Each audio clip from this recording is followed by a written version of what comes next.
The state legislature recently repealed the grocery tax, with it ending in 2026.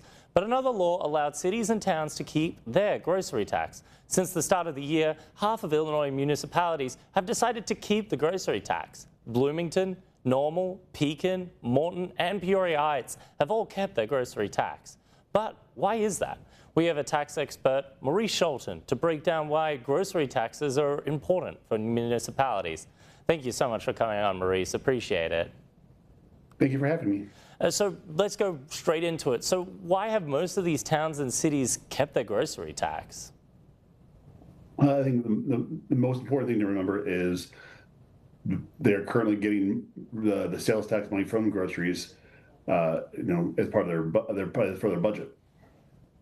So next year, if they didn't impose a grocery tax starting January 1st, they would have reduced revenues, and they would have to backfill that with either additional revenues or reduce spending somewhere else. And for a lot of municipalities, they just decided it's easier to impose the grocery tax themselves and keep that revenue flow constant. So it's basically a question of if the municipality doesn't keep the grocery tax, they have a lot less money, so they either have to cut something or keep the grocery tax. Is that a fair assessment? Yeah, and the only thing I'll say is you said a lot less money. I think it depends a lot on the municipality, how many grocery stores they have, the size of those grocery stores, for example. Small communities that might not have a grocery store or just have a small convenience store, the dollars might be a lot smaller. If you have a community with a number of significant sized grocery stores, the dollars are going to be a lot bigger. So it varies a lot from one community to the next. So like if something like Bloomington has its own grocery tax, who has multiple grocery stores, they would get a lot more money in, say, than probably just a village or town that maybe has a Dollar General and a Schnucks, right? Is that fair to say? Exactly. All right, so I think going into the grocery tax more, 1% doesn't sound like a lot of money that you have to spend. That's $1 for every $100 spent. But a lot of people who oppose this say it's a regressive tax that targets the community's poorest. Is that a true statement?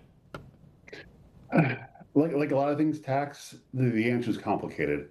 I said on the really low end of the spectrum, the lower income, they receive SNAP benefits. So they're able to buy at least some amount of groceries without having to pay any sales tax. On the higher end, they generally spend more on groceries, but they also get more of their food from restaurants and dining out. So it depends on what you look at. Do you look at where you buy your food regardless of the tax you pay, or you look at groceries? And that's so, again, people can look at it differently and probably come to different conclusions. Right, okay. And I think looking at municipalities, Bloomington is one of those places where they've actually required their grocery tax fund to only be used on infrastructure.